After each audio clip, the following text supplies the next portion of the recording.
أحلى FM بحجم الحدث.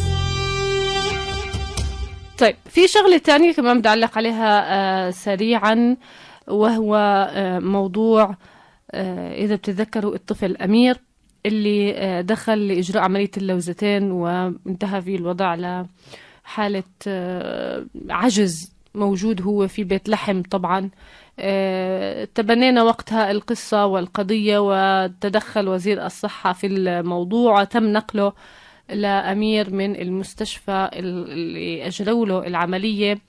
صار عنده نقص أكسجين على الدماغ، والآن هو في حالة طبعا بنحب إنه إحنا نطمن على أمير كل فترة أو فترة، إيش صار معاه، وين موجود هلا. هو في المفروض الجمعية العربية في بيت لحم تتابع حالته، ضمور العضلات اللي صار معاه، ما حكى ولا إشي، يعني حالته مؤلمة. أهله يعني لوالده محمد كل ما نلتقي فيه أو نحكي معه بقول لي بس أنا بتمنى يجي اليوم، وأتمنى رحمة ربي لابني وإنه يتوفى ربنا.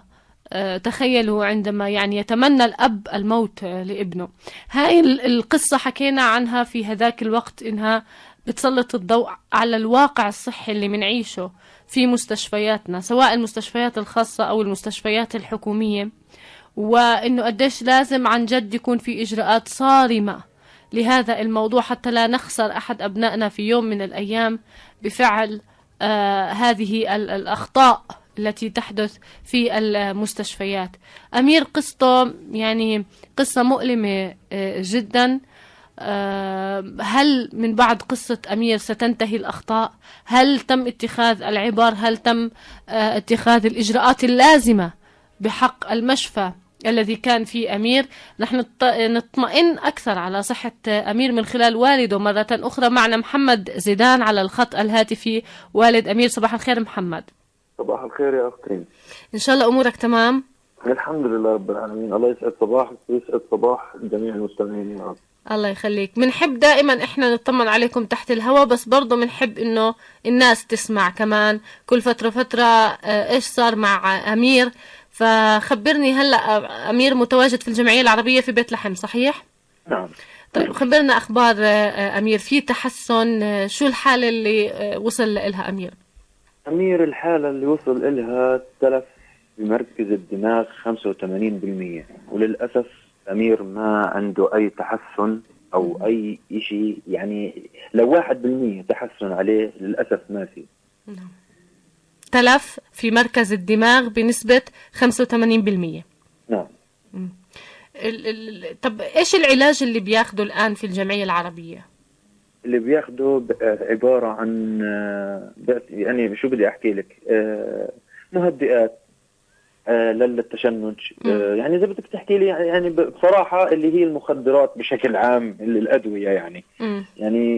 يعني شو بدي أحكي لك، امبارح أنا من الساعة 1 لحد الآن ما غمضت ليش عين وأنا سهران على ابني، بتوصل درجة حرارته 38 ل 38 ونص ل 39. أسباب ارتفاع الحرارة حكوا لك شو؟ مركزية من الدماغ، لأن الدماغ تأخذنيش في هالكلمة تلف عطل. نعم، فبصير منظم الحرارة نعم، يعني فيش تحكم في حرارة الجسم. فيش تحكم، برضه بصير عنده تشنجات، يعني مش عارف كيف بدي أوصف لك إياها، يعني على أوصف لك إياها للمستمعين عشان المستمعين يعرفوا. نعم.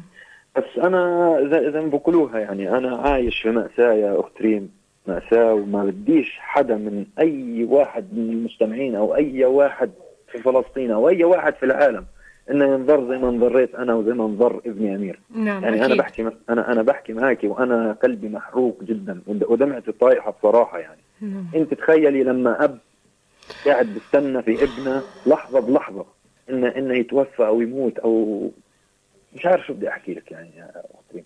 وأنا بشكرك أنت بالذات، يعني أنت بالذات الإعلامية الأولى اللي سألت في قصة أمير من أول يوم. وأنا زي ما بحكوها بعاتب على الوسائل الإعلام الثانية اللي ناسية موضوع أمير نهائيا. أنت فاهمة كيف؟ محمد، هذا يعني أقل واجب، لأن هذه قصة إنسانية قبل ما تكون أي قصة أخرى. يعني هذه ممكن تمس كل إنسان في الدنيا، لأنه بنحكي عن طفل صغير. إحنا والأطفال دائما هم بالنسبة لنا نقطة ضعف للجميع يعني. ف بالنسبة لموضوع أمير صراحة، احنا لما بنتذكر انه كمان دخل هو لاجراء ازالة اللوزتين، واكيد كان كلنا امل انه يصير في تحسن على حالة امير لما تم نقله من المشفى اللي كان موجود فيه لمشفى الجمعية العربية. بس انا اللي بدي اعرفه ايش بيحكوا لك الاطباء في الجمعية؟ يعني حكوا لك انه رح يضل على هذه الحالة، ايش الاجراءات القادمة؟ اذا يا اختي امير ما مات، لا سمح الله ما مات، بضل طول حياته نايم هيك بس بفتح عينيه. عرفكم حاول يعني بحس فيكم، حاسس بوجودكم، او بسبب التلف والضرر في دماغه هو يعني ما بيعرف حدا فيكم؟ ما بيعرف حدا، هو ما بيعرف، فقط النظر البصر ما بتحرك ولا شيء، فقد البصر، فقد النظر، فقد الحكي، هلا هو ما بيشوف والله انا اذا بكرب عليه، هو بفتح عينيه بكرب عليه، احكي معه يا امير يا بابا يا شيء يعني يعني مش عارف شو احكي لك، ما بتجاوبش نهائيا بتجاوبش نهائيا، ما في تجاوب. نعم. ما في تجاوب نهائيا. اما انا بدي زي ما بيحكوها بالنسبه لوزاره الصحه وبالنسبه للحكومه، تفضل. بدي انا لا اشكي للاهمال الطبي والمسؤولين عن هاي الشغله. نعم تفضل. لامتى هذا الحكي بده يظل؟ يعني امير انا انظر في غير، انت بجوز سمعتي في غير امير مات، وفي اللي عنده اخطاء طبيه، اللي عنده مش عارف شو. انتوا تعالوا شوفوا في الجمعيه العربيه وبتشوفوا كل المصايب اللي في الدنيا في الجمعيه العربيه، واغلبيتها في اخطاء طبيه، من جنين، من نابلس، من طول كرم، كبار صغار، نسوان. يعني شو بدي احكي لك، يعني كأنها الجمعية صارت لاستقبال حالات الإهمال الطبي والأخطاء الطبي من مستشفيات الضفة. الله وكيلك. هذا اللي صار بالضبط. وشو بالنسبة لمحاربة هاي الظاهرة؟ نعم. وعن جد يعني لازم ينحط حد رادع لهاي القصة. صحيح. اللي بتصير. صحيح. يعني تأخذنيش في هالكلمة أنا أمير، تأخذنيش في هالكلمة أنا ما جبتش من الشارع عدم المؤاخذة. طبعا يا زلمة. وهذول عدم المؤاخذة يعني فلذات أكبادنا، يعني إن كان أمير ولا كان غير أمير. طبعا. أطفال. طبعا. يعني أطفال اللي خاشش يسوي عملية لحمية، اللي خاشش يسوي عملية قلب، اللي خاشش مش عارف يسوي إيش، اللي فقد البصر، اللي فقد النطق، اللي فقد مش عارف إيش. الساعة أمير أنا بالنسبة لهم، بالنسبة للأولاد، يعني الأولاد اللي عند زي حالة أمير هو أمير مسكين. أمير يعني تلف 100% راح عنده يعني. يعني عجز نسبة 100%. ساعة في غيره 60%، في غيره 40%، في غيره بيمشيش، في غيره بيحكي، في غيره بيسمعش، بيشوفك بس ما بيسمع. يعني الله أكبر شو بتشوفي شوفاتها. بس يعني الحمد لله رب العالمين. أما بالنسبة للقضاء، القضاء 5 شهور أنا إلي رافع قضية. لحد الآن رافع قضية على المستشفى؟ طبعا. رافع قضية وبدون ذكر أسامي المستشفيات شو هي، أنت بتعرف يعني. أنا رافع قضية لحد الآن. لحد الآن ولا جلسة، ولا توقف دكتور عن العمل، ولا توقفت مستشفى عن العمل، ولا تبهدل دكتور، ولا انسحب منه إشي. وزير الصحة يعني الله يطولنا بعمره يعني. بس أنا بدي أسأل معلش يعني لو وزير الصحة صارت معاه القصة هاي، أو غير وزير الصحة، أو واحد مسؤول في الدنيا في فلسطين عندنا هنا، هل إنه بوقف زي ما أنا موقف وبسكت وبحكيش؟ زي ما أنا ساكت لحد الآن. فيش أي مسؤول لحد الآن غير وزير الصحة اللي أجى زار أمير على المستشفى. وطبعا انت عندك علم في هذا الموضوع. اجى زار امير ونقلنا امير على المستشفى. اكيد. فيش ولا مسؤول يتابع هاي القضية من بعد ما راح امير على الجمعية العربية؟ ولا حدا حكى معك؟ ولا حدا حكى معي لحد الان. انا لحد الان انا لي شهرين بالجمعيه العربيه، شهرين بالضبط بالجمعيه العربيه، وشهرين بعيد عن يعني مرتي آخر مرة محمد لما اجتمعنا بوزارة بالمستشفى مع نعم. وزير الصحة كلياتنا بعدها ما صارش إشي معك. نعم ما صارش إشي نهائيا، ما حكوش معك ولا أي شيء. حتى المستشفى اللي صار فيها الخطأ ما رجعوش يطمنوا مثلا. ما اتصلوش، ما لهم 5 شهور ما اتصلوش تليفون يسألوا عن الولد. الله أكبر.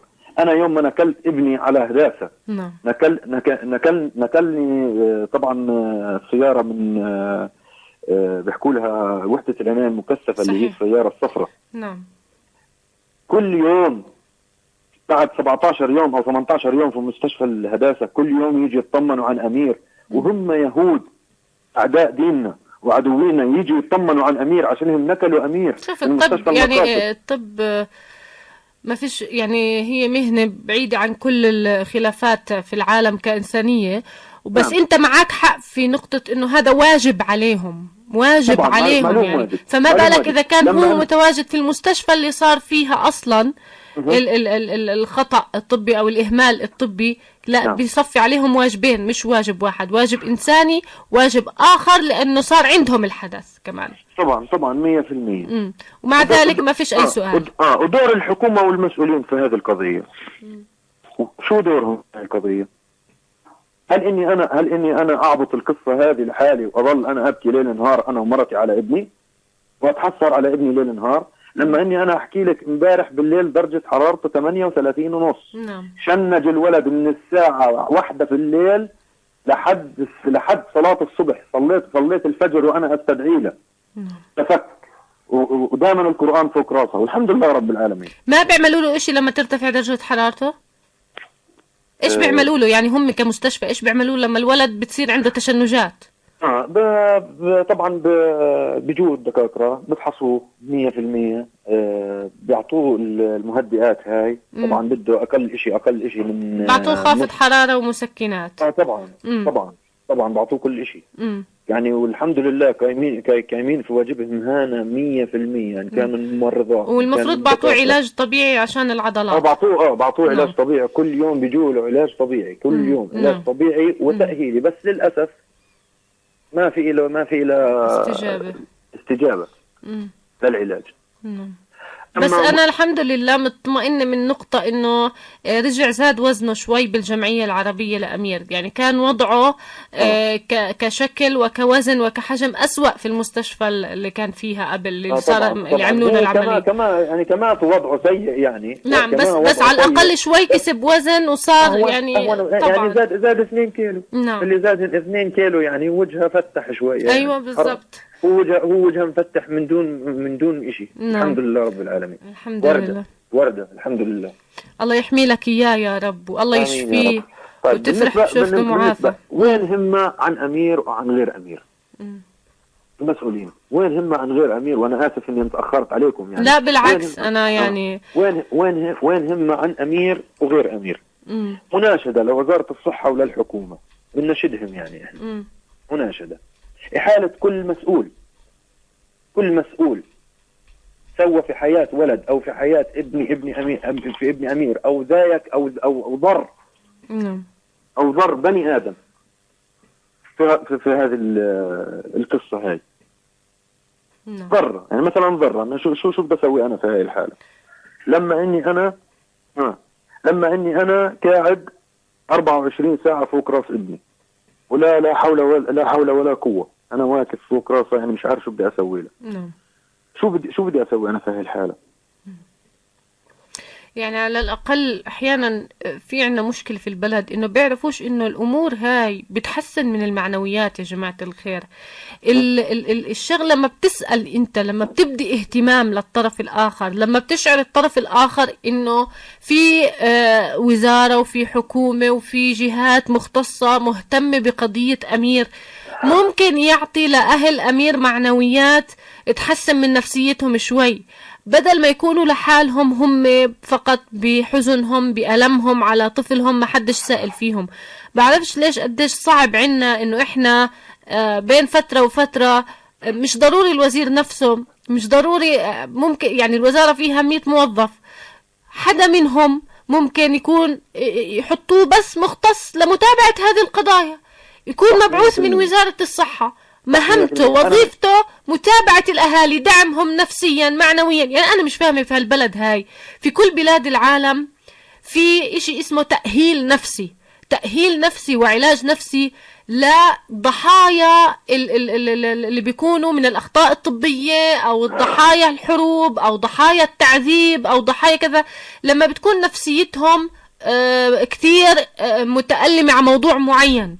ما فيش عنا أي وحدة تأهيل نفسي تشارك عائلة أمير المصابها وتشاركهم وتقوي من معنوياتهم وتشتغل على نفسية والد أمير ووالدة أمير حتى يستطيعوا إنهم يكملوا في موضوع متابعة أمير بمعنويات عالية. هذا اسمه تأهيل نفسي، موجود في كل مستشفيات العالم.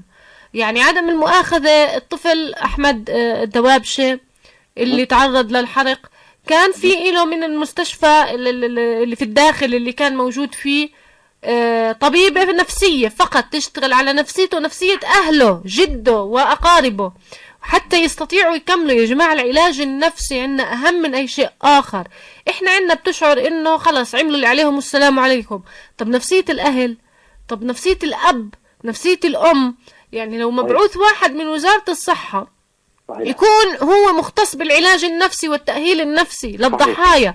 هم ضحايا، هم ضحايا. هلا احب لكم انكم انتوا تفهموا هذا الحكي ولا لا. هم ضحايا، ضحايا موضوع اهمال طبي واخطاء طبيه مش راضيه تخلص في بلدنا، وممكن انها بتزيد كمان. صار الاشي وقدر الله وما شاء فعل. طيب احنا وين دورنا؟ وين مسؤولياتنا؟ في علينا مسؤوليات كتيره يعني بصراحه. ولولا تدخلنا كان لم ينقل أمير من المستشفى اللي كان موجود فيه. بصراحة لولا تدخلك أنت يا أخت ريم، بصراحة كان أمير إله بالضبط 3 شهور متوفي.